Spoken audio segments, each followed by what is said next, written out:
है या फिर कोई और वजह है। मित्रों, हमारे सनातन या फिर हिंदू धर्म में ज्यादातर देवी देवताओं का संबंध भारत के ही अलग अलग प्रांतों से दिखाया जाता है। फिर वो प्रभु श्री राम हो जो अयोध्या नगरी में अवतरित हुए, या फिर लीलाधारी भगवान श्री कृष्ण जिन्होंने अवतार लेने के लिए पवित्र मथुरा नगरी को चुना। ऐसे में यह प्रश्न उठना तो स्वाभाविक है कि हिंदुओं के सभी देवी देवताओं का जन्म भारत में ही क्यों हुआ। तो इस प्रश्न का उत्तर जानने के लिए बने रहें हमारे साथ इस वीडियो के अंत तक। मित्रों, ये समझने के लिए कि हिंदू देवी देवता भारतवर्ष की इस पावन धरती पर ही अवतरित क्यों हुए, सबसे पहले हमें भारत के प्राचीन इतिहास पर नजर डालनी पड़ेगी, जिसका उल्लेख हमारे पौराणिक ग्रंथों में भी मिलता है। दरअसल भारत का जो स्वरूप आज हम देख रहे हैं और हमें ऐसा लगता है कि भारत इतना ही बड़ा है, हजारों साल पहले ये ऐसा नहीं था, बल्कि पृथ्वी के इस सबसे बड़े भूभाग को प्राचीन काल में जम्बूद्वीप के नाम से जाना जाता था। मार्कंडाई पुराण में वर्णन है कि जम्बूद्वीप का फैलाव उत्तर और दक्षिण के बजाय मध्य के क्षेत्र में ज्यादा था और उस फैलाव क्षेत्र को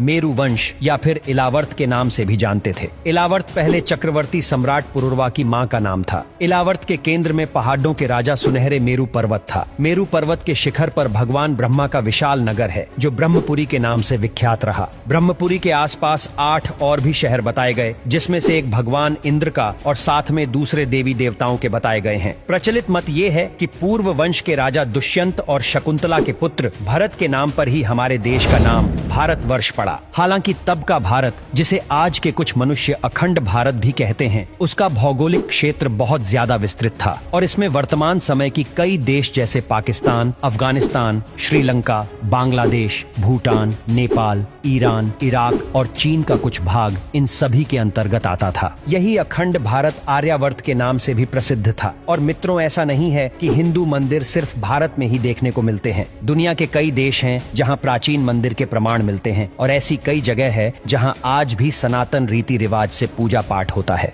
थाईलैंड के राज परिवार पर सदियों से हिंदू धर्म का गहरा प्रभाव रहा है। वहां के लोग हैं ये तक मानते हैं कि थाईलैंड के राजा भगवान विष्णु के ही अवतार हैं। सनातन भावना का सम्मान करते हुए थाईलैंड का राष्ट्रीय प्रतीक भी गरुड़ रखा गया है। इंडोनेशिया के जावा में प्रम्बानन मंदिर प्राचीन जावा का सबसे विशाल हिंदू मंदिर है। ये मंदिर खास तौर पर ब्रह्मा, विष्णु और महेश को समर्पित है। इस मंदिर को यूनेस्को ने विश्व धरोहर की सूची में भी शामिल किया है। मंदिर में त्रिदेव के साथ ही उनके वाहनों के भी मंदिर मिलते हैं और ऐसा माना जाता है कि इस मंदिर का निर्माण 9वीं सदी के आसपास हुआ था। इसके अलावा बाली में पूरा तमन सरस्वती मंदिर और जावा में स्थित सिंहसरी शिव मंदिर भी मौजूद हैं, जो इस बात का प्रमाण है कि अखंड भारत काफी दूर तक फैला हुआ था। मित्रों, मैक्सिको तक मैं एक खुदाई के दौरान भगवान गणेश और माँ लक्ष्मी की प्राचीन प्रतिमाएं मिली थी। जानकार मानते हैं कि मैक्सिको शब्द संस्कृत के मक्षिका शब्द से ही आता है और मैक्सिको में ऐसे हजारों प्रमाण मिलते हैं जिनसे ये सिद्ध होता है कि हिंदू धर्म की पहुंच यहाँ तक थी। दूसरी ओर स्पेन में हजारों वर्ष पुराना एक मंदिर है जिसमें भगवान विष्णु की प्रतिमा अंकित है। और मित्रों, कुछ वर्ष पहले ही रूस के प्रांत में भगवान विष्णु की मूर्तियां मिली थीं और इतिहासकारों के मुताबिक ये मूर्तियां 7वीं से 10वीं सदी के बीच की थीं। कंबोडिया में भी बड़ेढ़ी संख्या में हिंदू और बौद्ध मंदिर देखने को मिलते हैं, जो इस बात का जीता जागता उदाहरण है कि कभी यहाँ भी हिंदू धर्म अपने चरम पर था। तो मित्रों, उम्मीद है कि आप समझ पाए होंगे कि प्राचीन काल में सनातन धर्म की जड़ें पूरी दुनिया तक फैली हुई थी और चूंकि आज के समय में हमारा धर्म भारतवर्ष में सबसे ज्यादा केंद्रित है, इसीलिए हमें जो दंत कथाएं सुनने को मिलती है अपने आसपास की ही सुनने को ज्यादा मिलती है। सच तो ये है कि कालांतर में जम्बूद्वीप के खंडित होने के कारण नए नए देश बनते गए और भारत सिमटकर